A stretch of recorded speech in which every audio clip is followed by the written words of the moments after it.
सब अपनी आंखों को बंद करेंगे, खुदाओं की हज़ूरी को महसूस करेंगे। सब अपने दिलों में आज के कलाम के लिए दुआ करेंगे, खासकर मेरे लिए जो खुदा आज कलाम का बीज बोने को है।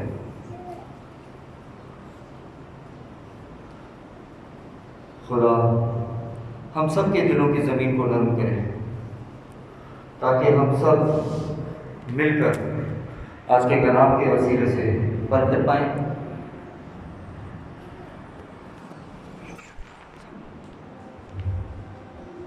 और सौ गुना खुला लगेगा। सब अपनी आंखों को बंद करेंगे, खुदा उनकी हज़ूरी को महसूस करेंगे। खुदा पाक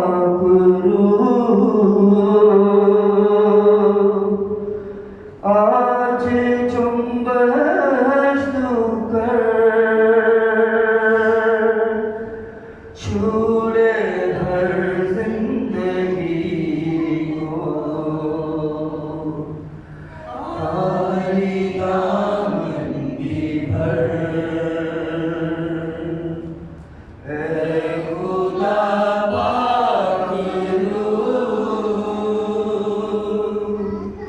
आज चुंबश तू कर,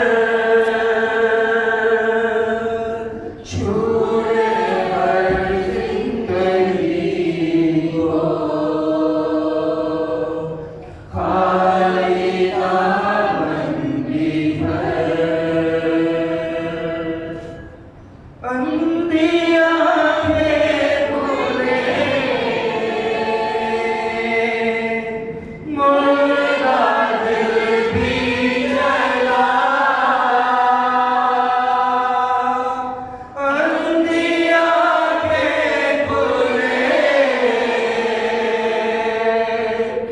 मुर्दा दिल भी जला। तू है कादिर खुदा, अपनी कुदरत दिखा। तू है कादिर खुदा, अपनी कुदरत दिखा, अपनी कुदरत दिखा। आज तुझ पर लगी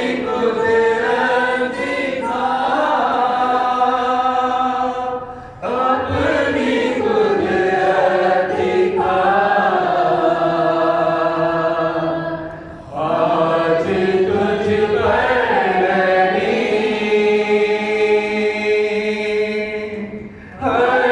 बशर की नजर, छूले हर जिंदगी को, खाली दामन की भर, खाली दामन की भर। बेशक खुदा बाप आज कलाम का बीजा बोने को है। खुदा बाप अपने खादिम के होठों के खिलाफ और जुबान का जिम्मा लीजिए खुदा बाप, ताकि मैं ना बोलूं बल्कि आपका पाक मुझ में से होकर कलाम करे, ताकि जितनी जिंदगियां जाने मौजूद हैं आज के कलाम के वसीले से अंधी आंखें खुले और मुर्दा दिल जलाए जाए। खुदा बाप आज का कलाम का बीज हम सब की जिंदगियों में खुदा बाप गहरी जड़ पकड़े और सो गुना हो। हम सबको आज के कलाम के वसीले से बहुत पूरे माहौल पर, पूरे खुदा पर आप ही पर करें, क्योंकि मांगता हूँ आपके प्यारे बेटे अपने खुदा यीशु मसीह के नाम में।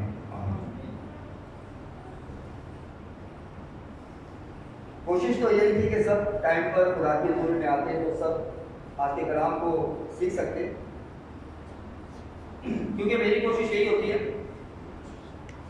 कि जब भी खुदा के कलाम को जो खुदा मुझे देता है मैं उसके जब शेयर करूं तो मैं नई चीज़ों को सामने लेके आऊँ, मतलब कलाम के अंदर छुपी गहराइयों को सामने लेके आऊँ। मेरी ख्वाहिश यही होती है, और मेरी ख्वाहिश यही होती है कि ज़्यादा से ज़्यादा लोग सुने उसको बरकत पाएं।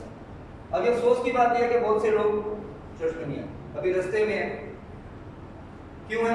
सुस्ती ना है, उनको खुदा के घर की गैरत नहीं, खुदा के घर का खौफ नहीं। अगर ये उनको खुदा के घर का खौफ होता, खुदा के घर से प्यार होता, उसको अव्वल दर्जा देते तो हमें वो खुदा के ज़ुल्म में मारे तो ना होते। अगर अफसोस की बात यह है कि जो हम स्टार्ट में सीखेंगे वो उन बातों को मिस कर देंगे। लेकिन ये जब मैसेज एंड होगा तो उसको मैं यूट्यूब पर डालूंगा तो वहाँ से सुन सकते हैं। लेकिन बात यह है कि अफसोस की बात यह है कि कलीसिया के अंदर खुदा के टाइम की कदर नहीं। अजीजों, आज का जो मौजू है, आज का जो उन्वान है, हम उस टॉपिक की तरफ बढ़ेंगे क्योंकि फिर वक्त और गुजरता जाएगा। आज का जो टॉपिक है वो है उस दिन की सच्चाइयाँ। हालांकि वो दिन गुजर चुका है, मैंने उस दिन मैसेज देना था लेकिन इससे पहले मेरे फादर रेडी कर चुके थे और मैंने उनको बताने में देर कर दी। तो उन्होंने मैसेज दिया था, तो मेरे को अभी ये कहते हैं, मेरे को तो मैसेज तैयार कर रहा था मैं इधर पेंटिकोस्ट की सच्चाइयों पर कि उस दिन आखिर क्या हुआ। तो उसके वर्किंग में था, तो कहते हैं मेरे को मेरे फादर ने कहा कि आप मैसेज दें।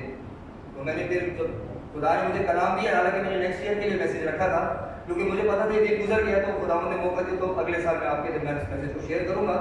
लेकिन मैं खुदा का शुक्रगुजार हूँ कि खुदा ने मुझे अभी मौका दिया, तो वक्त अभी हाथ से नहीं निकला। क्या पता मैं अगले नेक्स्ट ईयर आपके दरमियान ना हूँ, क्योंकि आपको पता है कि 1 महीना मैं नेक्स्ट मंथ मेरे ख्याल से वापस यूरोप चला जाऊँगा। तो मेरे को नहीं पता कि नेक्स्ट ईयर में आप लोगों के दरमियान इस महीने हूँ या नहीं हूँ, क्या मतलब मसीह मना सकूँ नहीं मना सकूँ। तो इसलिए इस टॉपिक को खुदा ने मुझे दिया, तो मेरा ईमान है कि मैं आपके साथ शेयर करूँगा तो आप इसको बंद कर पाएंगे। आज का जो टॉपिक है उस दिन की सच्चाइयाँ, मतलब जो उस दिन हुआ उसकी सच्चाइयों पर हम बात करेंगे। किस दिन पर? जब यीशु के अवामी तौर पर बादशाह, जब यीशु को अवामी तौर पर बादशाह और खुदावंद के तौर पर तस्लीम किया गया। आज हम उस दिन की सच्चाइयों पर बात करेंगे, यानी कि टॉपिक है truths of the day when Jesus publicly accepted as king in law. तो आज हम उस दिन की सच्चाइयों पर बात करेंगे।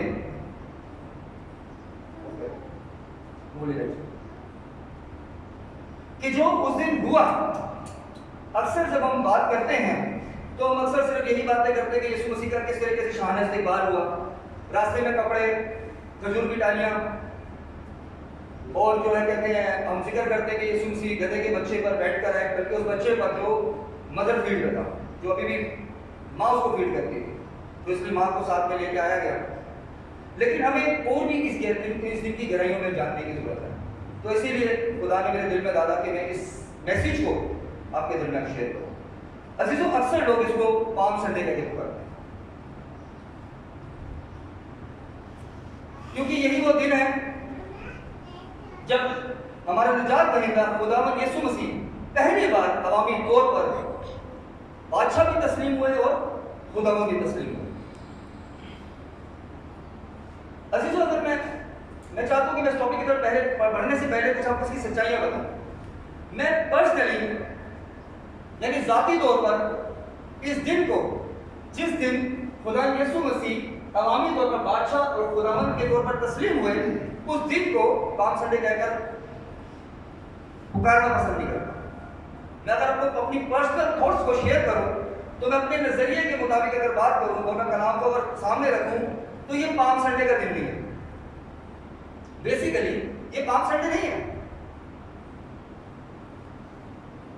क्योंकि इस दिन जो हम पाम संडे का दिन कहकर पुकारते हैं, इस दिन हमारा निजात दहिंदा खुदावंद यीशु मसीह पहली बार अवामी तौर पर बादशाह भी तस्लीम हुए और खुदावंद भी तस्लीम हुए। तो उनके रास्ते में जो डाला गया था वो खजूर की डालियां डाली गई थी और कपड़े बिछाए गए। अब चीजों अगर हम यूं कहें पाम संडे, तो हो सकता है हमें ज्यादा इसका, बहुत से लोगों को ज्यादा इसका मतलब नहीं समझ में आएगा। लेकिन अगर हम इसकी उर्दू ट्रांसलेशन करें तो उर्दू ट्रांसलेशन में हमें पता चलता है पाम संडे का मतलब है खजूरों का त्योहार। और मेरा मानना यह है, मेरा नजरिया ये है, और आपका भी यही नजरिया होगा, लेकिन हमने कभी उसकी इकरार नहीं किया, लेकिन हमारे दिलों में है। हम सोचते जरूर होंगे घरों में या अपने कहीं पे भी जाते होंगे या बैठते होंगे या चोट पे जब भी मैसेज होता था, सोचते होंगे कि यार उसको खजूरों का त्योहार के क्यों पुकारते हैं। सोचने की बात है, हालांकि ये खजूरों का त्योहार नहीं है, क्योंकि इस दिन जो है हमारा निजात दहिंदा खुदावंद यीशु मसीह अवामी तौर पर बादशाह भी तस्लीम हुआ और खुदावंद भी। तो ये यीशु मसीह के बादशाह और खुदावंद का तस्लीम होने का दिन है, पाम संडे का दिन नहीं है, खजूरों का त्योहार नहीं है। और अगर हम यूं भी कहें कि चूंकि खजूर की डालियां खुदा यीशु मसीह के रास्ते में बिछाई गई, तो खजूर की डालियों का त्योहार, तो ये भी कहना मेरे नजरिए में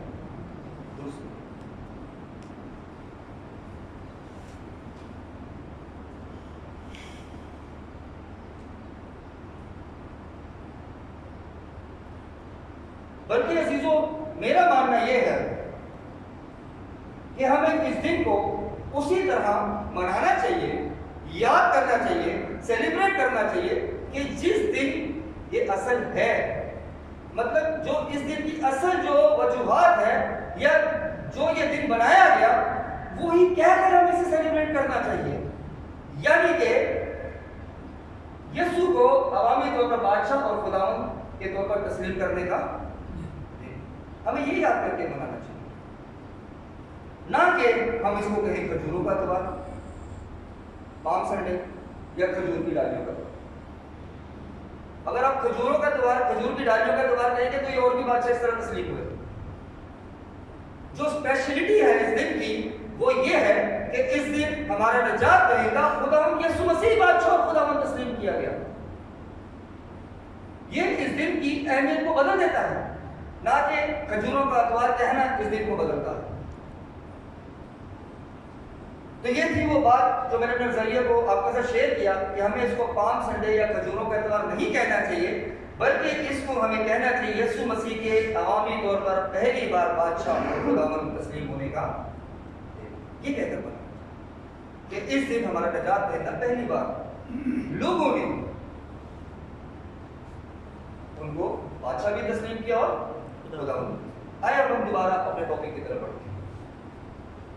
आज जो हम बात करने लगे हैं वो है 3 बड़ी सच्चाइयां। यीशु मसीह के अवामी तौर पर पहली बार बादशाह और खुदावंद तस्लीम होने के दिन की 3 बड़ी सच्चाइयां। आज हम 3 सच्चाइयों पर गौर करेंगे जो इस दिन रूनुमा हुई, और मेरा ईमान है जब आप इन 3 सच्चाइयों को सुनेंगे तो खुदा आपके दिल को तब्दील करेगा और खुदा हम सबको इस कलाम के वसीले से बरकत देगा।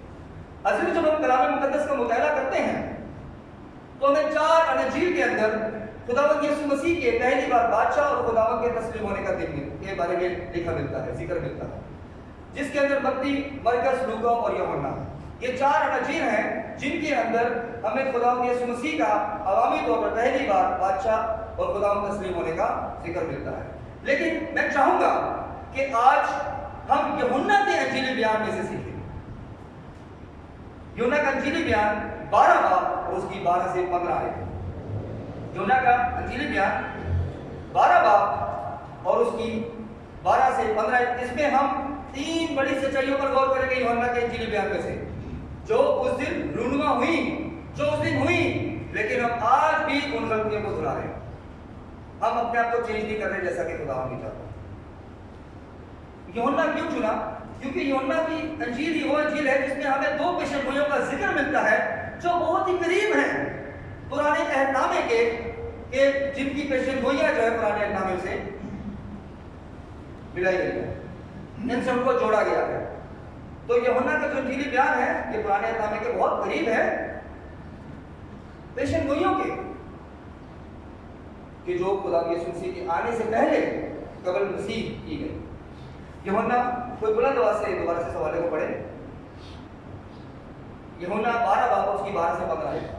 दूसरे दिन बहुत से लोगों ने जो ईद में आए थे ये सुनकर के यीशु यरूशलेम में आता है, खजूर की डालियां ली और उससे उसके इस्तकबाल को निकल कर पुकारने लगे कि होशाना, मुबारक है वो जो खुदावंद के नाम पर आता है और इस्राएल का बादशाह है।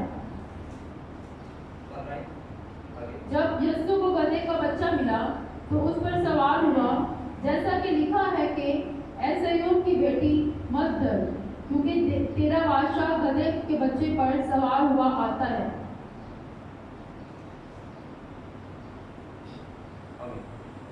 अजीजों, ये जो हमने तिलावत की यूहन्ना 12 बाब उसकी 12 से 15 आयत में, इसमें से हम 3 सच्चाइयों पर गौर करने लगे हैं जिनसे हम सीखेंगे कि खुदा हमसे क्या तवक्को रखता है और हम क्या गलती कर रहे हैं। जिसमें से पहली सच्चाई पर हम बात करने लगे हैं सेव नाउ।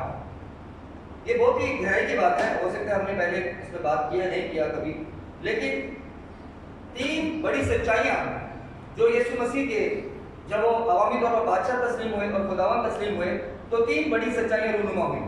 जिसमें से पहली जो सच्चाई थी वो थी सेव नाउ मतलब ये है कि अभी बचा, अभी मतलब अभी इसी वक्त बचा। ये पहली हम बात पर गौर करने लगे हैं। सेव नाउ मतलब अभी बचा, ये है पहली सच्चाई इस दिन की। अब हम पढ़ेंगे दोबारा इस हवाले को, यूहन्ना 12 बाब उसकी 13 को, यूहन्ना 12 उसकी 13। खजूर की डालियां दी और उसके इस्तकबाल को निकल कर पुकारने लगे कि होशाना, मुबारक है वो जो खुदावंद के नाम पर आता है और इस्राएल का बादशाह है।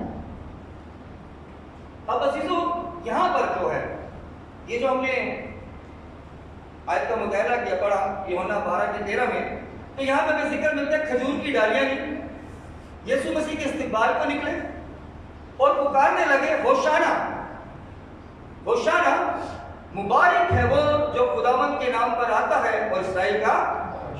अब यहाँ पे देखिए साफ और वाज़ेह तौर पर हमें सीखने को मिलता है कि यहाँ पर इस्राएली कौम ने, बनी इस्राएल ने, बल्कि जो लोग वहाँ पर लाजर को देखने आए थे कि वो उनमें से जी उठा, वो लोग भी वहाँ मौजूद थे और मिलकर क्या चिल्लाते थे? होशाना, मुबारक है वो जो खुदावंद के नाम पर आता है और इस्राएल का बादशाह है। अब अजीजों, सोचने की बात यह है कि जो लफ्ज होशाना का जो लोग नारा लगा रहे थे, होशाना का असल मतलब क्या है? होशाना जो नारा लगाया गया उसका मतलब क्या है? आपको पता है कि मेरी में एक आदत है कि मैं अल्फाजों के डिफरेंट ट्रांसलेशन चेक करता हूं। तो होशाना के बारे में जब लोगों से पूछा जाए तो कुछ लोगों का मानना है होशाना का मतलब है तारीफ, खुदा की तारीफ करना।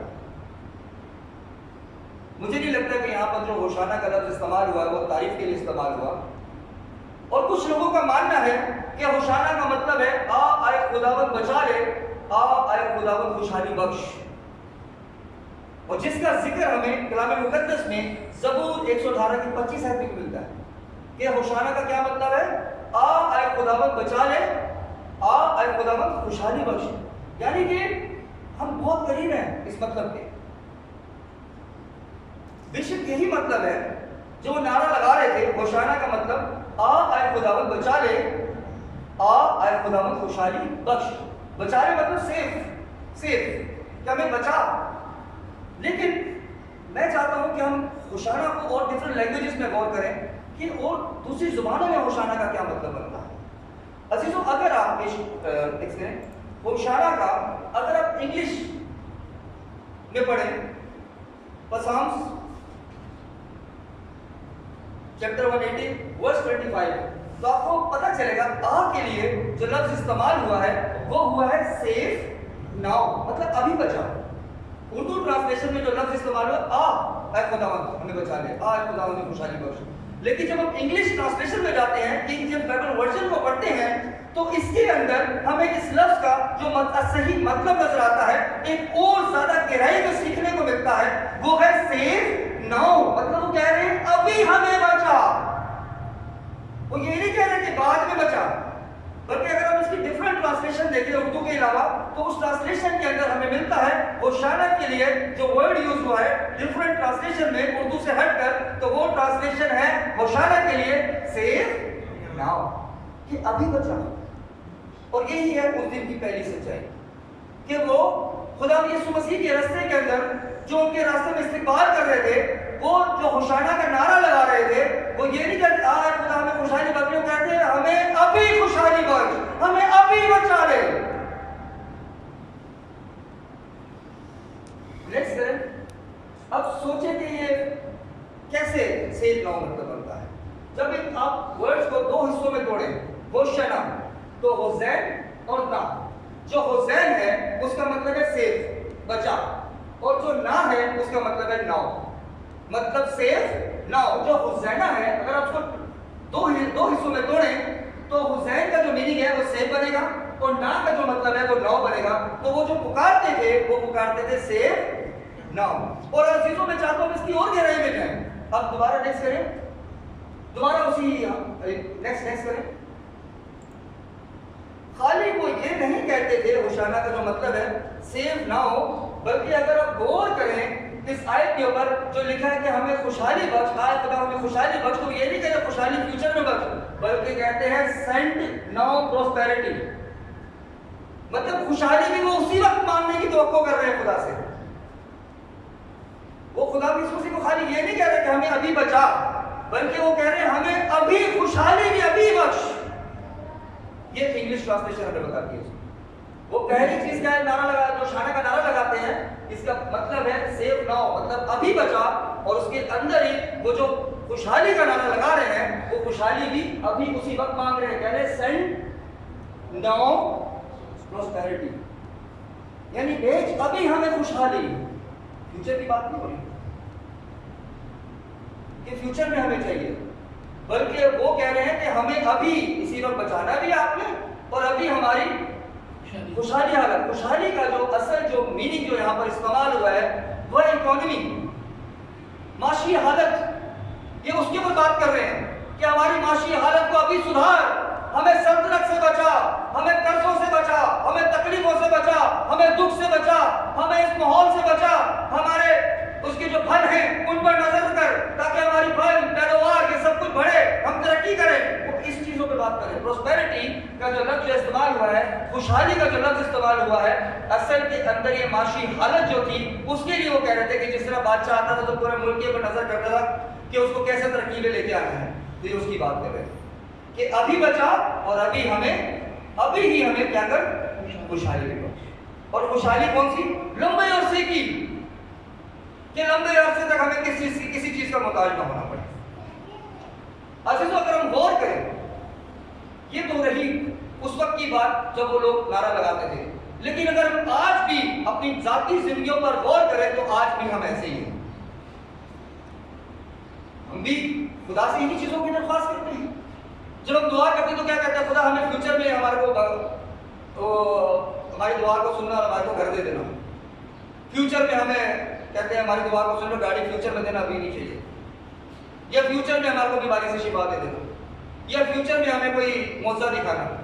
बल्कि हम भी जब अपनी जाती जिंदगी में आज भी दुआ करते हैं तो हम क्या कहते हैं? ऐ खुदा आज ही हमको मुसीबत से बचा ले, बीमारी से हमें आज बचा ले, कर्जे से हमें आज बचा ले, दौलतमंद हमें आज ही कर दे, आज ही हमारी जिंदगी में मौजा दिखा, आज ही खुदा बाप हमारी माशी हालत को ठीक कर और हमें करप्ट निजाम से बचा। ये हम भी दुआ करते हैं।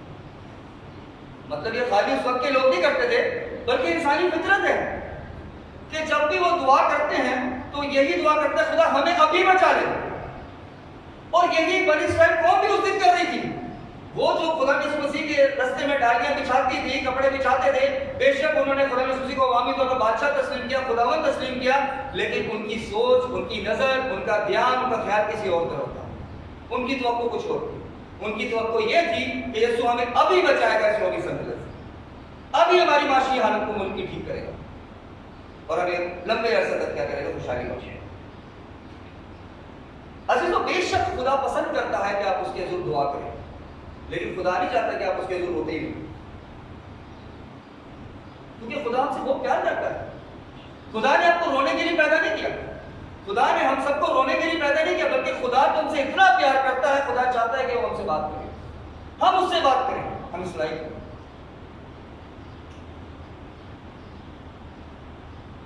हम तभी खुदा की हजूरी में आते हैं जब वो मुश्किल हो। आज की इंसानी फितरत यही है। लेकिन जब हम बहाल हो जाते हैं, खुशहाल हो जाते हैं, तो हम खुदा को भूल जाते हैं, और जब मुश्किल में आते हैं तो फिर देखें हम कैसे नमाजी हो जाते हैं। हमारे से बड़ा रूहानी नजर कोई नहीं आता, दुआ करने का कोई नजर नहीं आता, कलाम पढ़ने का कोई नजर नहीं आता, लेकिन जब हमारी खुदा जरूरतों को पूरा कर देते हैं तो हम क्या करते हैं? किनारों पे निकल जाते हैं, खुदा को अकेला छोड़ के निकल जाते हैं। अजीजों, मैं आपको बताना चाहता हूं कि खुदा आपसे फिर भी प्यार करता है, खुदा आपसे फिर भी प्यार करता है, और फिर भी हमारी दुआओं को सुनकर हमारी दुआओं का क्या करता है? जवाब देता है। अजीजों, मैं चाहूंगा हम पुराने एहकाम से ज़बूर 107 उसकी 4 से 31 आयत पढ़ें।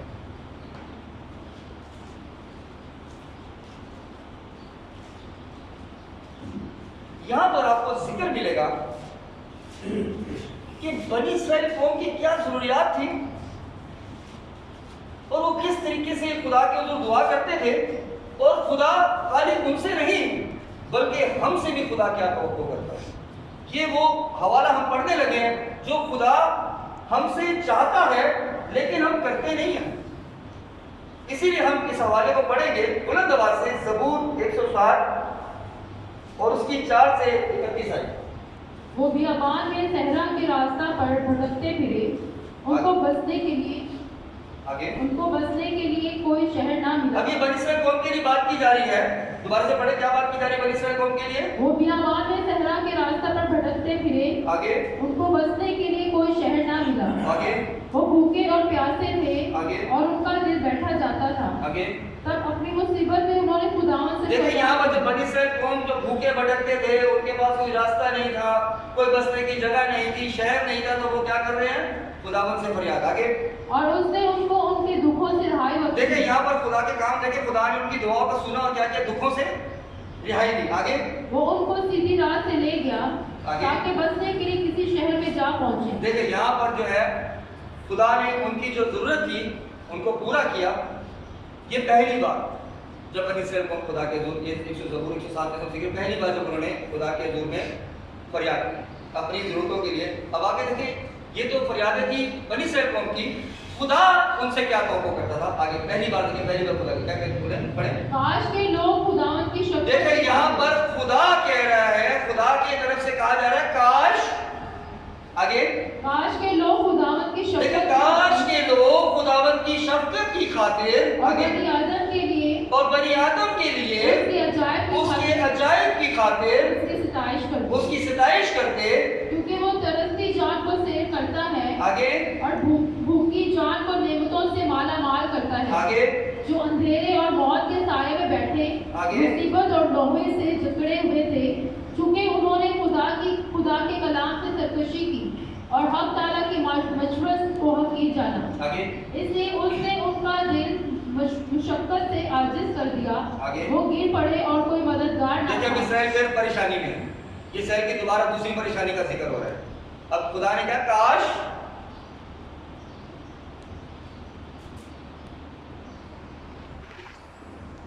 ये लोग खुदावन की शफ़क़त की खातिर, ठीक है, ये खुदा ने पहली बार कहा। कि दूसरी बार बनी इस्राइल कौम फिर परेशानी में पड़े। दोबारा कंटिन्यू करें उसको।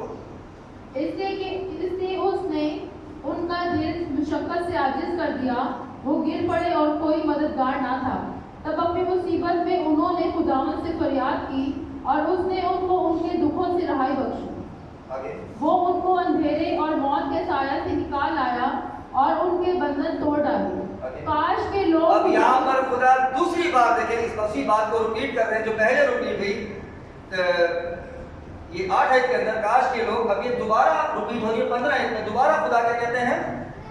काश के लोग खुदावन की शफ़क़त की खातिर और बनी आदम के लिए उसकी अजायब की खातिर उसकी सिताइश करते। अब आगे 18 आयत से दोबारा पढ़े। उनके जी को हर तरह के खाने से नफरत हो जाती है और वो मौत के फाटकों के नजदीक पहुंच जाते हैं। अब ये दोबारा बनी इस्राएल कौम फिर तीसरी बार परेशानी में। आगे तब अपनी मुसीबत में खुदावन से फरियाद करते हैं। देखिए, तीसरी बार फरियाद कर रहे हैं खुदा के हुजूर और वो उनको उनके दुखों से रिहाई बख्शता है। अच्छा, आगे वो अपना कलाम नाजिल फरमा कर उनको शिफा देता है आगे? और उनको उनकी हलाकत से रिहाई बख्शता है। आगे काश के लोग अब यहाँ पर तीसरी बार खुदावन क्या कहते हैं? तीसरी बार देखिए, दोबारा उसी बात का जिक्र किया जा रहा है। क्या? काश के लोग खुदावन की शफ़क़त की खातिर आगे बनी आदम के लिए और बनी आदम के लिए उसकी अजायब की खातिर उसकी सिताइश करते हैं। यहाँ तीसरी बार खुदा क्या लफ्ज़ इस्तेमाल कर रहे हैं? काश। काश का मतलब उनकी ख्वाहिश है कि इंसान इसके अलावा भी खुदा को याद करे, सिर्फ दुखों में नहीं फरियाद करे, बल्कि उसके अलावा भी खुदा को क्या करे? इंसान याद करे। आगे बढ़े इसकी 26 आयत से। वो आसमान तक चढ़ते और गहराओं में उतरते हैं। अब ये चौथी बार जो है बनी इस्राएल कौम फिर परेशानी में। चौथी बार आगे परेशानी से उनका दिल पानी पानी हो जाता है। वो झूमते और मतवाले की तरह लड़खड़ाते और हवा भागता हो जाते हैं। तब अपनी मुसीबत में खुदावन से फरियाद करते हैं और वह उनको उनके दुखों से रिहाई बख्शता है। आगे वो आंधी को थमा देता है और लहरें माकूफ हो जाती हैं। तब वो उसके थम जाने से खुश होते हैं, यूं वो उनको बंदरगाह मकसूद तक पहुंचा देते हैं। देखिए, ये चौथी बार खुदा ने उनकी दरख्वास्त को सुना, कबूल किया और उन्होंने जो मांगा उनको दिया। अब आगे चौथी बार देखें 31 में दोबारा वही चीज रिपीट हुई। 4 टाइम्स, 4 बार एक ही चीज रिपीट हुई है। दोबारा पढ़े 31 में क्या लिखा है? काश के लोग। 4 बार उनकी फरियाद को खुदा ने सुना, लेकिन चारों बार खुदा अपनी भी ख्वाहिश को सामने रखते हैं, अपनी भी एक पसंदीदा चीज को सामने रखते हैं। और वो क्या है 31 आयत में? काश के लोग खुदावंद की शफ़क़त की खातिर और बनी आदम के लिए उसके अजायब की खातिर उसकी सिताइश करते। आमीन। 4 बार देखिए, ये खुदा हमसे चाहता है, ये हमसे तवक्को करता है, लेकिन हम सिर्फ अपनी जरूरियात के वक्त ही खुदा के हुजूर में क्या करते हैं? जाते, गिरयाजारी करते हैं, दुआ करते हैं और वो हमारी दुआ को सुनता है। ये नहीं वो नहीं सुनता, वो भला है, उसकी शफ़क़त अपनी है और उसकी वफादारी कुछ दर कुछ रहती है। खुदा का कलाम हमें सिखाता है वो भला है, इसलिए उसकी तारीफ करनी चाहिए। वो हमेशा हमारी भलाई के कामों को ही सोचता है, उसे हमें दुख तकलीफ के लिए पैदा नहीं किया। हमको ना सिर्फ दुख में खुदा को याद करना चाहिए, जिस तरह बनी इस्राएल कौम जो थी वो हमेशा के लिए खुदा को उनकी सुनसी के लिए नहीं क्योंकि बात करती, बल्कि वो क्या कहती, फ्यूचर के लिए बात नहीं करी, बल्कि कह रही है कि हमें अभी खुशहाली भी दे दे, हमें बचा भी ले और उसके बाद का पता नहीं होगा कि वो टिकेंगे नहीं टिकेंगे, क्योंकि इंसानी फितरत है। आज हम भी ऐसे ही करते हैं। अगर हम अपनी जाती जिंदगी पर हम सब गौर करें तो हम क्या करते हैं, जब हम मजबूरी में होते हैं खुदा से दुआ करते हैं, फरियाद करते हैं, खुदा हमें सुनता जरूर है, वो हमें जवाब भी देता है, लेकिन खुदा चाहता है कि साल के 365 दिन हम खुदा का शुक्र करें, लेकिन हम ऐसा नहीं करते। जब हमें वो चीज मिल जाती है जो हमारी ख्वाहिश है, तभी हम खुदा का शुक्र करते हैं। अजीजों, गौर करें, इंग्लिश ट्रांसलेशन में हमें इसका क्या जिक्र होता है। नेक्स्ट करेंगे, ये है 8 आयत, जिसके अंदर काश का जो वर्ड यूज हुआ है, ये जो वर्ड यूज हुआ है, लिखा है O that man would praise the Lord, मतलब खुदा की तारीफ। काश के इंसान खुदा की तारीफ करे फॉर हिज गुडनेस। गुडनेस का मतलब भलाई के लिए, कि वो भला है, वो हमेशा हमारी भलाई के काम करता है। लिखा है प्रेज द लॉर्ड, खुदा की तारीफ करे, इसलिए कि वो भला है, वो भलाई के काम वाली करता है। और आगे and for his wonderful works, अच्छाई के कामों के लिए जो उसने इंसान के बच्चों के लिए किए, जो हमें गरीब इंसान के लिए उसने अच्छे काम किए, खुदा उसके लिए क्या कहता है? काश के लोग खुदा की तारीफ करें for goodness and for my wonderful works, भलाई के लिए और खूबसूरत कामों के लिए जो खुदा ने हमारे लिए किए। 8 आयत में भी देखिए, इंग्लिश में भी वही ट्रांसलेशन मिलती है। 8 आयत में आगे देखें, 15 आयत में भी वही बात लिखी, praise the Lord for his goodness, भलाई के लिए और वंडरफुल वर्क्स। और आगे देखिए 21 आयत में भी उसी बात का जिक्र मिलता है, praise the Lord for his goodness and for his wonderful works, जो उसने इंसान के बच्चों के लिए किए, चिल्ड्रन ऑफ मैन। आगे 31 आयत में भी देखिए वही चीज मिलती है, praise the Lord for his goodness, उसकी भलाई के लिए, कि वो भला है, वो हमारे से कभी बुरा कर ही नहीं सकता, इसके लिए हम उसका शुक्र करें। और उन सब कामों के लिए wonderful works to the children of man, जो इंसान के बच्चों के लिए, आदम के बच्चों के लिए, जो इंसान के बच्चों के लिए उसने किए अच्छे कामों के लिए हम उसकी तारीफ करें, ना सिर्फ अपने ख्वाहिशों के लिए उसकी तारीफ करें। ये खुदा हमसे चाहता है। हमें अजीजों अपनी जिंदगी पर गौर करना है कि जब हम इस दिन को मनाते हैं, जब हम इस दिन की याद को मनाते हैं, तो हम इनकी तरह ही जो उस वक्त हुआ या अभी जो हमारी जिंदगियों में खताएं हैं, इसी तरीके से उस दिन को सेलिब्रेट कर रहे हैं, या हम उससे हमेशा की इटर्नल लाइफ चाहते हैं, हमेशा की जिंदगी चाहते हैं। क्योंकि हमेशा की जिंदगी में ये रोजमर्रा की ख्वाहिशें नहीं होंगी, बल्कि आप खुदा से दूसरे मांगो।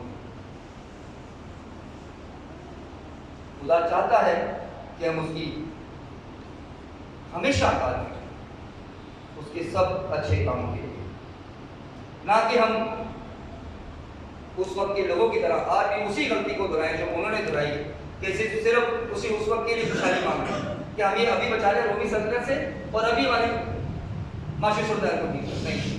हमें जब खुदा को पुकारा है तो अपने दिल में उसको जगह दो। याद रखें, बेशक चर्च खुदा का घर है, लेकिन इससे बड़ा घर जो है खुदा का, वो आपका दिल है। आपको बहुत बड़े से सही बताओ कि अगर आपके दिल में खुदा नहीं है ना, तो चर्च का से कोई फायदा नहीं, क्योंकि आप सुनेंगे चले जाएंगे, लेकिन आपका दिल ही खुदा का घर है, तो कैसे कलाम से आपका मर्द हो सकते? फिर आप बनी इस्राएल कौम की तरह, या जो अभी हम गलतियां कर रहे हैं, मैसेज को ना गलती को नहीं दोहराएंगे, बल्कि हम खुदा से हमेशा के लिए इटर्नल लाइफ का दुआ करें और हमेशा खुदा के हुजूर उसके बड़े बड़े कामों का शुक्र करेंगे।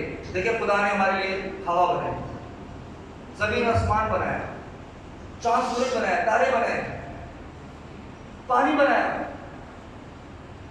क्या हमने कभी इन बातों के लिए खुदा का शुक्र किया? हमें मौका ही नहीं मिलता।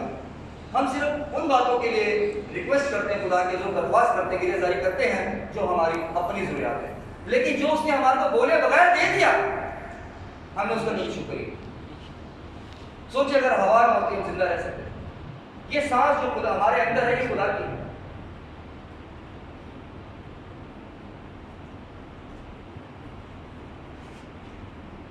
इसलिए हमें उस वक्त की तरह जो लोगों ने खुदा को पुकारा, हमने वैसा खुदा को नहीं पुकारना, बल्कि हमने खुदा को ऐसे पुकारना है जैसे खुदा हमसे चाहता है। हमने साल के 365 दिन उसको याद करना और उसकी हर चीज के लिए जो उसने हमारे लिए पैदा की, बनाई। देखिए, फ्रूट्स किसने बनाए? सब्जियां हमने बनाई। या हमें पता था सब्जी का ये नाम है? या जो खाने के लिए गोश्त दिया, क्या हम जानते थे इस गोश्त का क्या नाम है या इस जानवर का क्या नाम है? हर एक बात के लिए, बदन के लिए, दिल के लिए, दिमाग के लिए, हाथों पैरों के लिए खुदा ने जो आपको दी, जुबान दी, आंखें दी, कान, सबके लिए खुदा का शुक्र, ना कि सिर्फ अपनी ख्वाहिशात के लिए करें जैसे उस वक्त है। दूसरी बात पर गौर करें, फेयर नॉट। दूसरी बात पर फेयर नॉट, मत डर। पहली चीज होशाना का नारा लगा, जिसका मतलब है सेव नाउ, अभी बचा। और दूसरी जो सच्चाई है वो है मत डर, फेयर नॉट। दोबारा से हवाला निकालेंगे, यूहन्ना 12 बाब उसकी 15।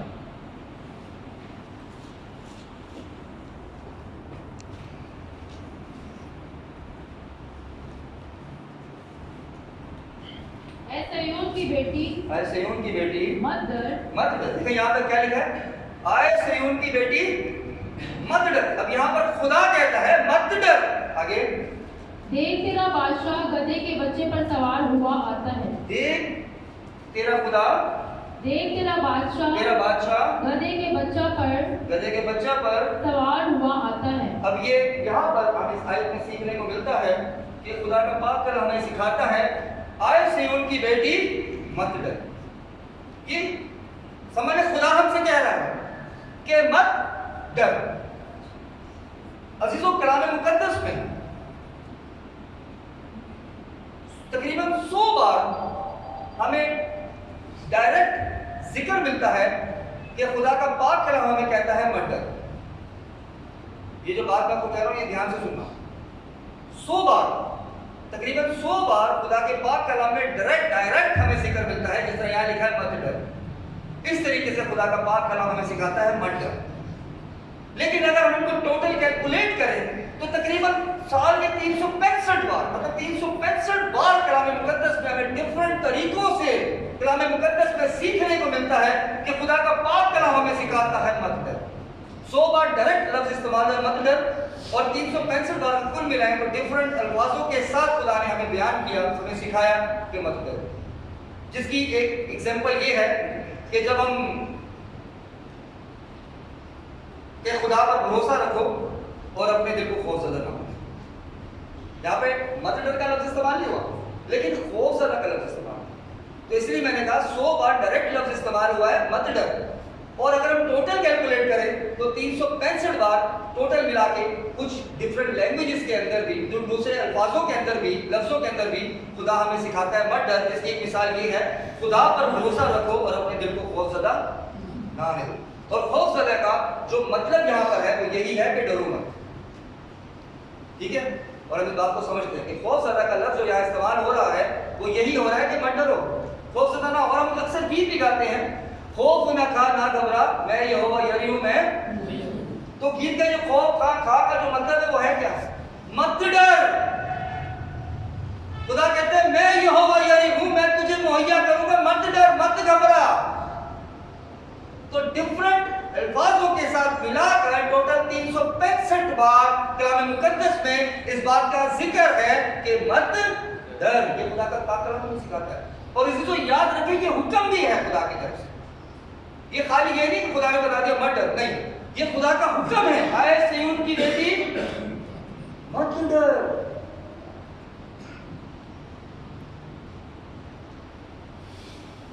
यानी 365 दिन साल के हमें रोज के लिए एक वर्ष दी गई है कि हमें खुदा के लिए, खुदा के हुजूर जब आए हैं, जब हमने उसको पुकारा है, जैसे बनी इसराइल को हमने खुदा को पुकारा तो उसको क्या करना चाहिए? ऐसे ही हमें भी होना चाहिए। जब हम खुदा को पुकारते हैं सेव नाउ, हमें अभी बचा, तो फिर हमें क्या करना है? डरना नहीं है। फिर हमें भरोसा किस पर रखना है? वही हमें बचाएगा। और यही खुदा का पाक कलाम हमें सिखाता है साल के 365 दिन तक कि आपने घबराना नहीं है। ना घबरा, ना खौफजदा हो, मैं तेरा यहोवा हूं, मैंने तुझे पैदा किया है, मैं तुझे मुहैया करूं। जब खुदा उनको देता है जो जानवर हैं, तो उनको क्यों ना देगा जिनको खुदा ने इसीलिए पैदा किया, जिनसे हुआ।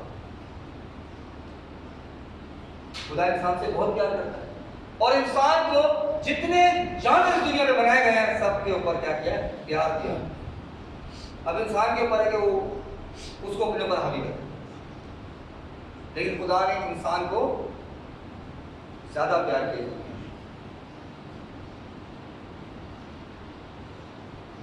इसीलिए हमें उसकी भलाई के लिए उसकी तारीफ करनी चाहिए कि वो हमको मुहैया करने वाला खुदा है, वो हमें बचाने वाला है। साल के 365 दिन हमें क्या करना है? नहीं डरना। अजीजों गौर करें तो पैदाइश जिसे हम बिगिनिंग कहते हैं, जिसे हम द बुक ऑफ जेनेसिस कहते हैं, जिसे हम दुनिया की शुरुआत कहते हैं, उधर ही से, आगाज ही से, पैदाइश में ही खुदा ने कलाम मुकद्दस में 3 बार हमें डायरेक्ट कहा कि मत डर। और ये हवाले हम पढ़ेंगे नहीं, मतलब दुनिया की शुरुआत से ही, पैदाइश की किताब से ही, बिगिनिंग से ही, द बुक ऑफ जेनेसिस से ही खुदा हमें सिखा रहा है कि मत डर। 3 बार डायरेक्ट लफ्ज इस्तेमाल हुआ है। पैदाइश 15 बाब की 1 आयत में, पैदाइश 21 बाब की 17 आयत में और पैदाइश 26 बाब की 24 आयत में। ये 3 बार डायरेक्ट लफ्ज इस्तेमाल हुआ है कि मत डर। लेकिन अगर फिर भी हम डरें तो हम फिर खुदा के मतलब यह कि हमने खुदा को अभी तक पुकारा ही नहीं, हम अभी भी गैर निजात याफ्ता। लेकिन अगर आप निजात याफ्ता लोग हैं, आपने तौबा की है, आपने बपतिस्मा लिया है और आप अपनी रूहानी जिंदगी को जी रहे हैं, तो आपको डरने की जरूरत नहीं। क्योंकि खुदा हमें, चलो हमारी शुरुआत हुई दुनियावी, उसके बाद रूहानी, तो याद रखें हमें डरने की जरूरत नहीं। जब आप रूहानी जिंदगी में दाखिल हो गए तो पहले ही खुदा आपकी सुनता था, तो जब आप रूहानी जिंदगी में आए हैं तो आपको खुदा के और करीब हो गए, वो कैसे आपको तनख्वाह छोड़ेगा? इसलिए हमें डरने की जरूरत नहीं। यही इस दिन की दूसरी सच्चाई है कि कलाम हमें क्या सिखाता है? मत डर। क्यों? वजह क्या है? देख तेरा बादशाह गधे के बच्चे पर सवार हुआ आता है, कि जिस बादशाह की पेशन गोई की थी वो इस दुनिया में, तो हमें डरने की जरूरत है। ये खुदा का पाक कलाम उस दिन की सच्चाई बयान कर रहा है कि अब डरो नहीं, तुम्हारा बादशाह जिसकी पेशन गोई की गई थी वो इस दुनिया में आ चुका है। और कैसे आया है? गधे पर सवार। इसलिए हमें क्या करना चाहिए? डरना नहीं चाहिए। अब खरूज 14 बाब और उसकी 13 आयत पर अगर गौर करें तो यहाँ पे मूसा जो है बनी इस्राएल कौम को बताते हैं कि डर मत। ये गौर करने की चीज है। यहाँ पर मूसा बनी इस्राएल कौम को बता रहे हैं मत डर, डर मत, चुपचाप, मतलब चुपचाप, मतलब चुप हो जाओ, कुछ ना बोलो और खुदा के हजूर खड़े होकर उसकी निजात के काम को देखो। यहाँ पर मूसा बनी इस्राएल कौम को बता रहे हैं कि मत डरो, डर मत। और आगे कहते हैं चुपचाप, मतलब खामोशी से, बुलबुलाओ नहीं, कुछ नहीं बोलो। खुदा के हुजूर में जब खड़े हो गए तो चुप हो, कैसे साइलेंटली खड़े हो जाओ और क्या करो? खड़े होकर खुदावंद की निजात के काम को। और ज़करिया अगर 9 बाब और उसकी 9 आयत में देखें तो यहाँ पर लिखा है, बिन्ते सिय्योन की निहायत शादमान हो, तख्त यरूशलेम खूब ललका, क्योंकि देख तेरा बादशाह तेरे पास आता है, वो सादिक है और निजात उसके हाथ में है। अजीजों, थोड़ी देर के लिए गौर करें इन दोनों हवालों पर। खरूज 14 की 13 आयत में मूसा बनी इस्राएल कौम को बता रहे हैं कि डर मत, चुपचाप खड़े होकर खुदावंद की निजात के काम को दे। और निजात के क्या काम थे? कि जिस मिस्रियों की गुलामी में तुम हो, जिन मिस्रियों को तुम आज देखते हो, उनको जिंदगी भर हमेशा कभी दोबारा नहीं देखो। क्या ज़करिया में भी हमें ऐसे जिक्र मिलता है? यहां पर खुदा ने इंसान को उस टाइम पे उस मुल्क की गुलामी से बचाया जो उस टाइम के मुल्कों में बहुत पावरफुल था।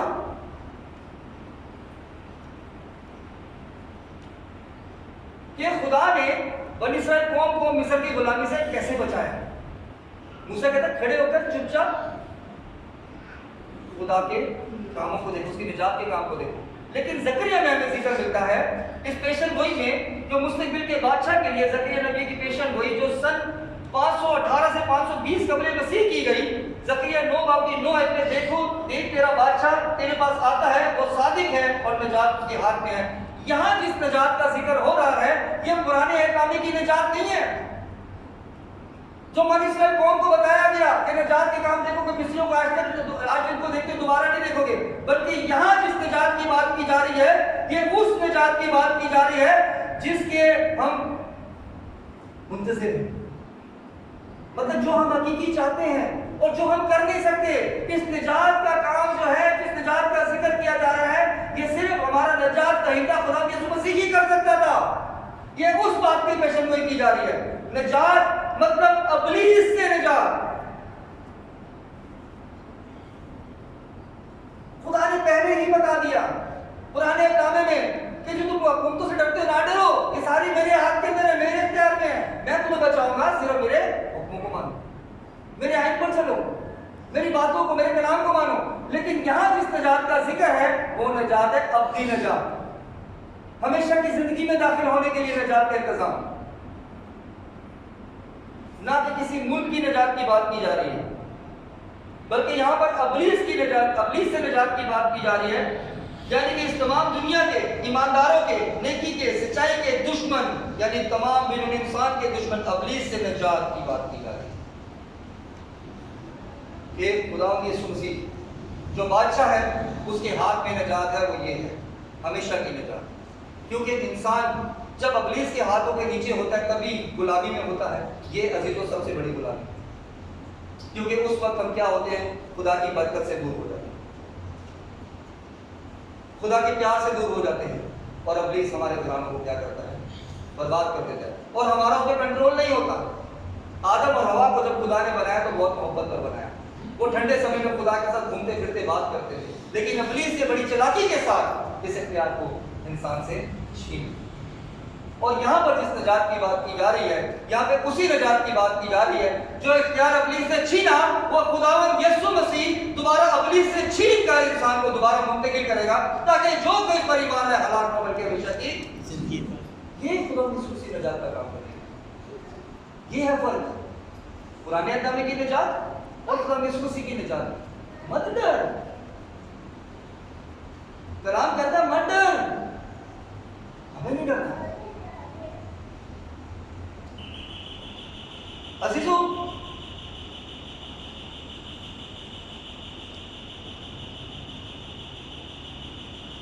जो पेशन गोई की गई, ये याद रखें, सिर्फ पेशन गोई उन लोगों के लिए नहीं की गई जो उस वक्त वहां मौजूद थे, बल्कि ये पेशन गोई उन लोगों के लिए भी की गई जो इस पेशन गोई पर, इस गवाही पर, खुदा यीशु मसीह पर ईमान लाते हैं, उसको शख्सी निजात के अंदर कबूल करते हैं। और फिर क्या होगा, अबलीस उनके घरानों पर, उनकी जिंदगियों पर, उनके कारोबार पर, उनकी औलाद पर, उनके गिरद के माहौल पर कभी अबलीस हुक्मरानी नहीं करेगा। और अजीजों याद रखें, खुदा यीशु मसीह जब कह रहे हैं मत डर, इसका मतलब यह है कि वो जिस काम के लिए आए, जो क़यामत मसीह का दिन मनाते हैं, याद रखें उस दिन खुदा यीशु मसीह ने अबलीस को तमाम किया। मौत तक शैतान खत्म हुए, खुदा ने तमाम कर दिया। जिसके लिए अपने बेटे को दुनिया में भेजा उसको तमाम कर दिया। इसीलिए लोकेशन की गई, ऐसी उनकी बेटी मत डर, देख तेरा बादशाह गधे के बच्चे पर सवार हुआ आता है। खुदावंद यीशु मसीह उसको पूरा करे, अब हमें डरने की जरूरत नहीं, क्योंकि जो बादशाह हमारे लिए करने के लिए आया था उसने क्या किया, उस काम को पूरा कर दिया। और इसीलिए हमें डरने की क्या है जरूरत नहीं है, बल्कि हमें क्या करने की जरूरत है, हमें खुदा की मसीह पर ईमान लाने की जरूरत है। और जब हम उस पर ईमान ले आते हैं तो याद रखें, तो फिर हमारे लिए एक हुक्म है, जब हम ईमानदार हैं, जब हम खुदा के खून से, खुदा के बेटे के खून से खरीदे हुए लोग हैं, हमने बपतिस्मा लिया है, हम रूहानी जिंदगी में हैं, तो फिर हमें क्या करना चाहिए। कलाम कहता है जाओ सांप और बिच्छुओं को कुचलो और इब्लीस की सारी कुव्वत पर गालिब हो। हमारी जंग याद रखें इस दुनिया के सामने, हम मसीहों की जंग एक छोटी मोटी जंग,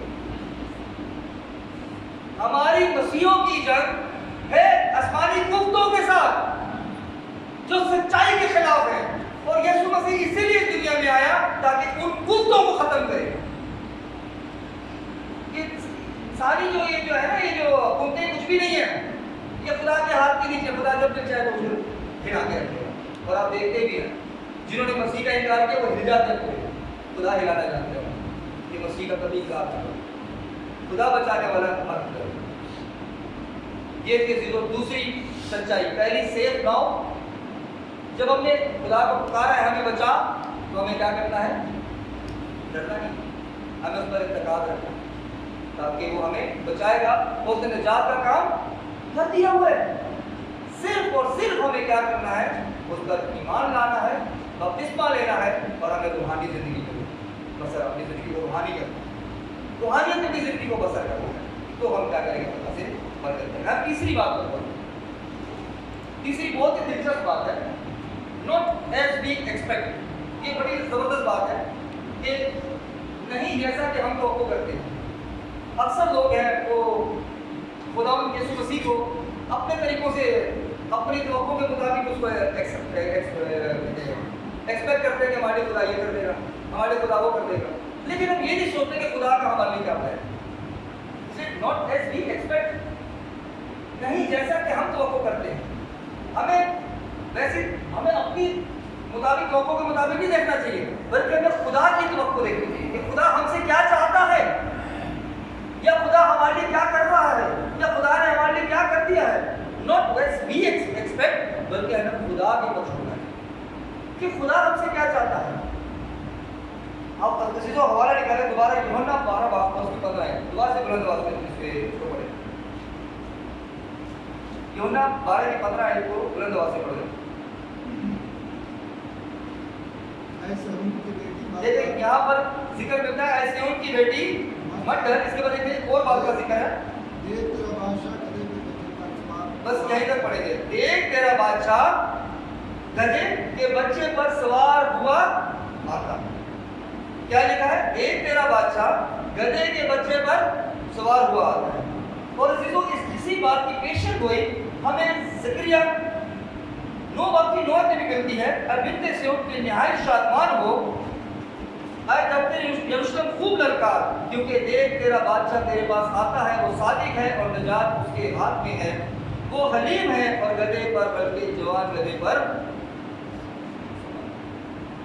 अजीजों, अब तीसरी जो बात पर हम गौर करने लगे हैं वो ये है, नहीं जैसा कि हम तवक्को करते हैं। अब हम इस बात की गहराई पर बात करने लगे। अब अगर हम मेरे साथ रहेंगे तो समझेंगे इस बात को कि हमें अपने तवक्को के मुताबिक खुदा को कबूल है। अजीजों, अक्सर लोगों का मानना है कि पुराने एहकाम में जब भी किसी बादशाह को या किसी शख्स को बादशाह तस्लीम किया जाता था तो गधे पर उसको बिठाया जाता था। मैं इस बात के ऊपर थोड़ा बात करूंगा कि जब पुराने एहकाम में, मतलब अक्सर हाथों का मानना है, अक्सर स्कॉलर्स का भी मानना है, बड़े बड़े स्कॉलर्स हैं वो भी यहाँ पर गलती कर जाते हैं। वो कहते हैं कि जो गधे का जिक्र किया गया खुदा यीशु मसीह के लिए, ये पुराने एहकाम के पुराने वक्तों के अंदर जब किसी शख्स को बादशाह बनाया जाता था या बादशाह तस्लीम किया जाता था तो उसको गधे पर बिठाया जाता था। तो मैं इस बात को नहीं मानता, और मैं इसको कलाम में से आपको वाज़ह करूंगा कि क्यों मैं आपको कलाम से बता दूंगा इसको। क्योंकि अजीजों जो हमारे खुदा के मसीह के लिए पेशेंट मुहैया की गई, उनमें से जो बातें जो मैं आपको बताना चाहता हूं वो यह है कि गधे के बच्चे बैठने का बेशक वो आए, विश्व में दाखिल हुए, लेकिन ये कहना कि पुराने वक्तों के अंदर ऐसा ही होता था, ये गलत है। कि जी जो बादशाह तस्लीम किया जाता था वो गधे पर ही बैठकर आता था, ये बात बिल्कुल गलत है। अगर हम कलाम मुकद्दस पे गौर करें तो हमें जिक्र मिलता है कि जब बादशाह को तस्लीम किया जाता तो कैसे तस्लीम किया जाता था, हम गौर करें कलाम। बात 23 बाब उसकी 40 है, जल्दी से पढ़े बुलंद आवाज से। बात 23 बाब उसकी 40 है, कोई भी बुलंद आवाज से इसको पढ़े।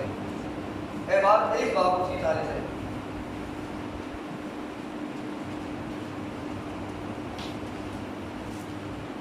यहाँ पर आगे बढ़े। तो तुम पहले दिन, ये लिखा है सो तुम पहले दिन खुशनुमा दरख्तों के फल और खजूर की डालियाँ और और घने दरख्तों की शाखें और नदियों की बेद मजनून आगे लेना, और तुम खुदावंद अपने खुदा के आगे 7 दिन तक खुशी मनाना। ये क्या लिखा है? और तुम खुदावंद अपने खुदा के आगे 7 दिन तक। ये पहला हवाला जो है जो खादिम और स्कॉलर जो है उसको सामने रखते हैं बात के तौर पर, ये पेशेंट मुहैया की मतलब सॉरी ये जो है पुराने वक्तों के अंदर इस तरीके से बात चलता जाता था कि क्या कहते हैं, इसमें से एक बात जो पूरी भी हुआ है खजूर की डालियाँ, ठीक है। अब दूसरी बात दूसरा जो रेफरेंस कोट करते हैं वो क्या, दूसरा सरदी वो बात कह रहा है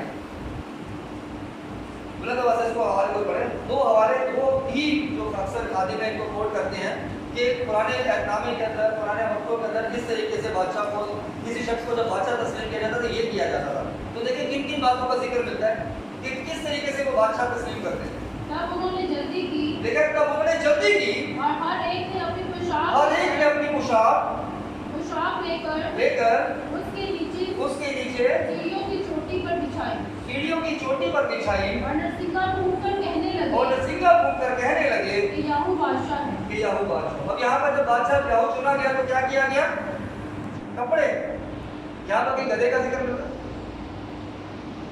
हम जो बात कर रहे हैं नॉट एज वी एक्सपेक्ट, नहीं जैसा कि हम तवक्को करते हैं, मतलब बनी इसराइल की तवक्को कुछ और थी।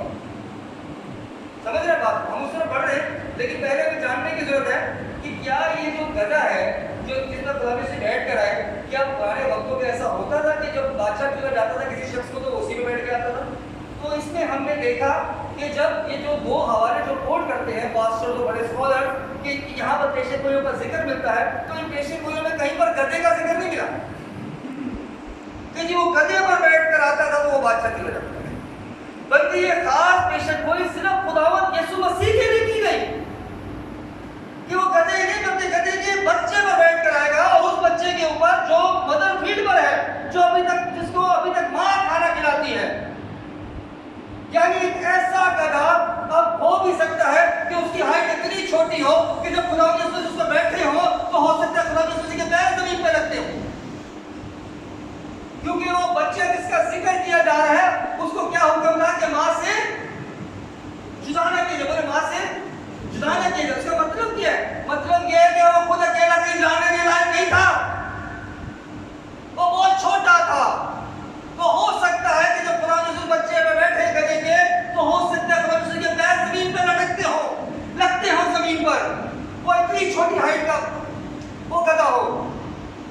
ये पेशेंट कोई खुदा यीशु मसीह के लिए की गई, लेकिन इससे पहले जितने भी बादशाह दुनिया में आए, जितने भी शख्सों को बादशाह मुकर्रर किया गया, उनको तरह तरह के तरीकों से मुकर्रर किया गया, लेकिन कोई भी गधे पर बैठकर नहीं आया।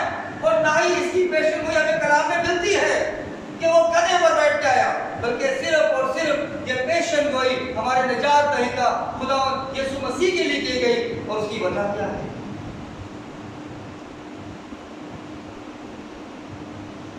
अजीजों, जो मैं आपको पहले ही मैसेज के आगाज से बताया कि बनी इस्राएल कौम का जो ध्यान क्या था, जब उन्होंने सेफ नाव का बोला तो उनको ये था कि खुदा यीशु मसीह हमें रोमी सल्तनत से बचाएगा।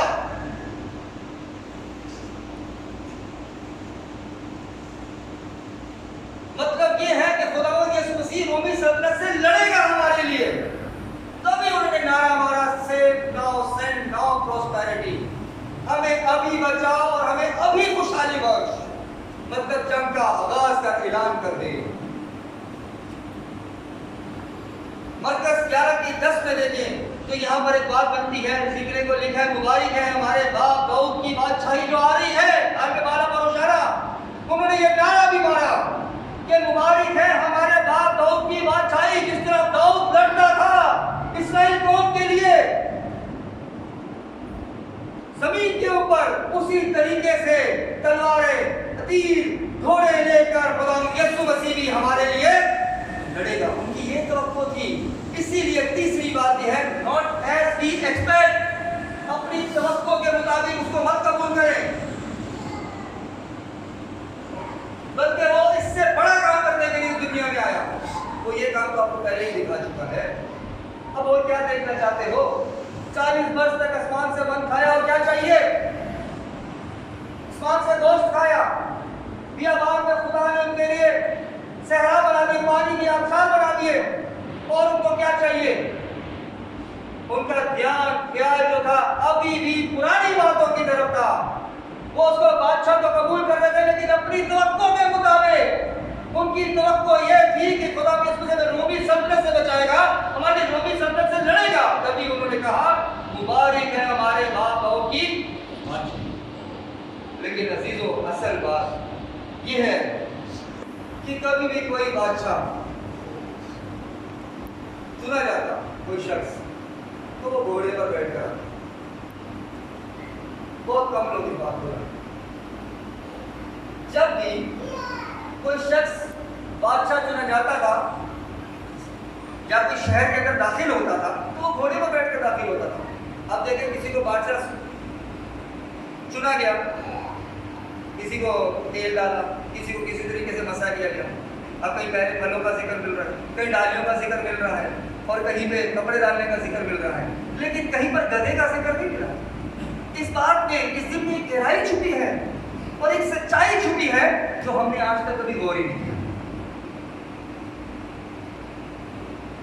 अच्छा, तो बेशक खुदा के मसीह को उन्होंने राजा तस्लीम किया, बादशाह तस्लीम किया, लेकिन वो उस वक्त तक उन पेशन में वो नहीं जानते थे जो खुदा के मसीह के हक में की गई थी। बल्कि जब ये सब कुछ हो गया, सब कुछ खत्म हो गया, तब उनको याद आया कि ये है वो खुदा का बर्रा जिसके बारे में पेशन गोया की गई थी, वो पूरी हुई। उन्होंने बेशक खुदा के मसीह को गधे में वेलकम तो किया बच्चे पर, लेकिन वो नहीं जानते थे कि जिसके हक में कहा जा रहा है वही है। अगर वो जानते तो क्या वो ऐसा करते कि वो बाद में खुदा के मसीह को सलीब चढ़ा दिया? कभी नहीं सलीब, क्योंकि वो इन पेशन गोइयों से नावाकिफ है।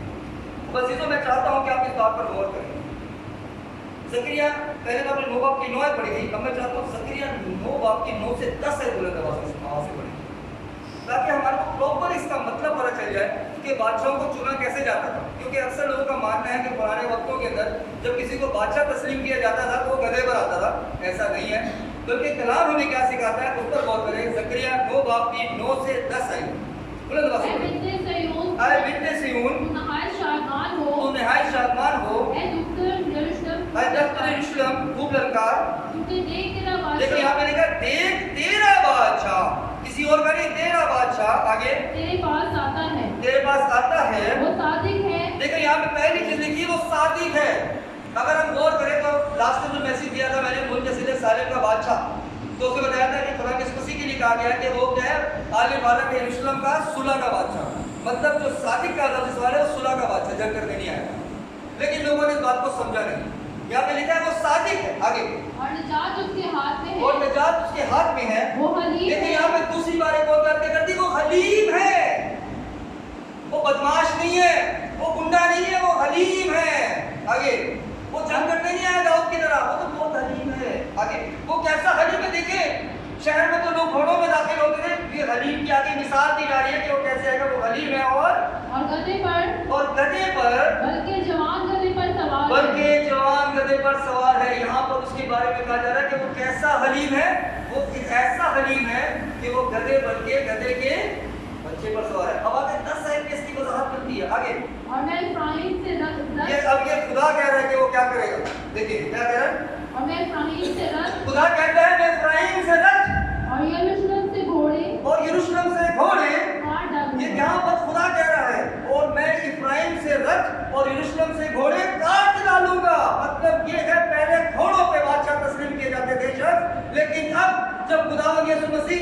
बादशाह का बादशाह है, गधे में बादशाह तस्लीम हो गया है, अब इसके बाद कोई घोड़े में बादशाह तस्लीम नहीं किया जाएगा। यीशु मसीह ने इस तौर तरीकों को बदल दिया। यह है उस दिन की सच्चाई। पहली सच्चाई, होशाना, सेव नाउ, क्यों नहीं ललकारा? हमने वैसा नहीं ललकारा। दूसरा मत डर, जब खुदा ने कहा है मैं नहीं डरना है, क्योंकि ये क़यामत मसीह के दिन खुदा ने मौत का वर्षगांठ कर दिया। और जो इब्लीस ने कुंजियां छीनी थी, वो बहुत सी इंसान को मुंतकिल कर दी और कहा जाओ सांप और बिच्छुओं को कुछ लो और इब्लीस की सारी कुव्वत बनाए। और तीसरी बात, नॉट एज वी एक्सपेक्ट, नहीं जैसा कि हम तवक्को करते हैं। बनी इस्राएल की तवक्को ये थी कि खुदा यीशु मसीह रोमी सल्तनत से हमारे लिए लड़ेगा। लेकिन यीशु मसीह क्यों जाहिर हुए इस दुनिया में? 10 आयत को दोबारा बुलंद आवाज से पढ़ें। और मैं इफ्राइम से रथ और यरूशलेम से घोड़े काट डालूंगा और जंगी कुमान तोड़ डाली देखें, वो जंगी कुमान तोड़ डाली जाएगी। आगे, और वो कौमों को सुलह का मुद्दा देगा। देखें, ये है उसकी गरीबी क्या है? वो कौमों को सुलह का क्या देगा? सुलह का पैगाम देगा।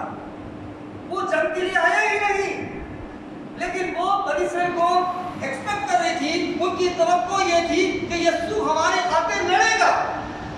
लेकिन अब जो यीशु मसीह जाहिर हुए, जो वो दिन था, वो इसीलिए जाहिर हुए थे कि वो उन जंगों को खत्म करके लोगों को सुलह का पैगाम देंगे।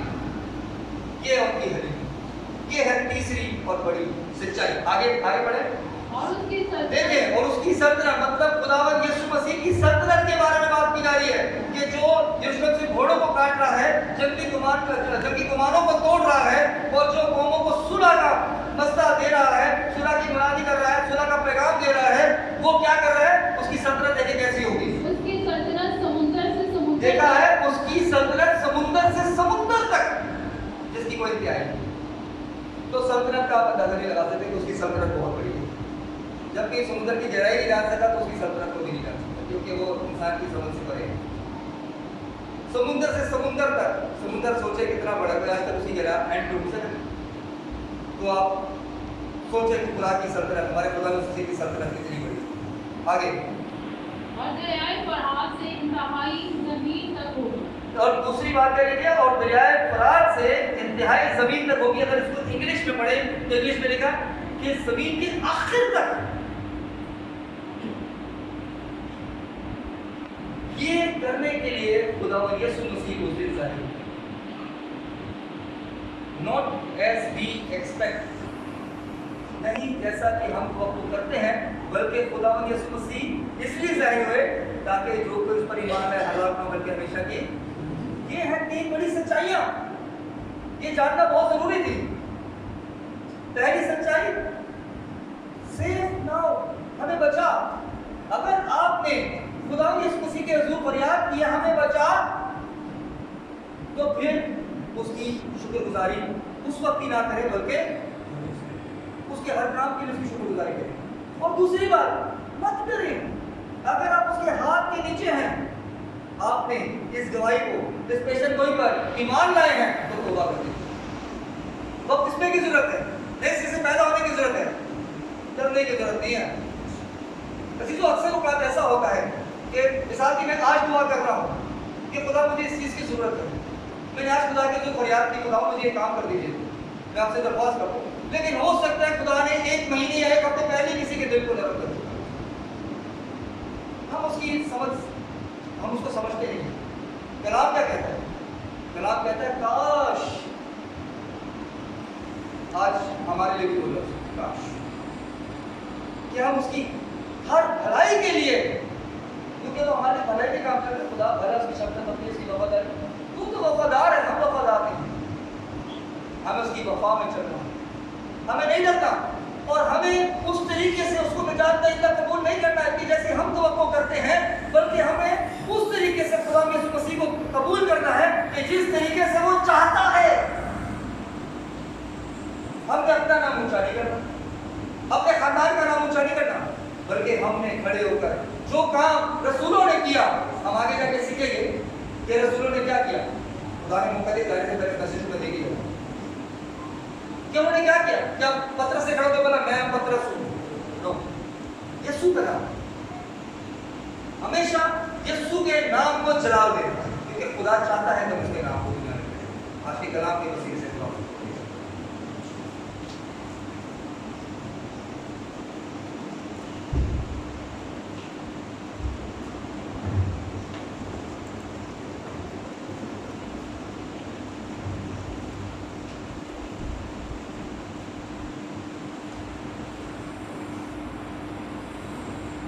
गाली करें ताकि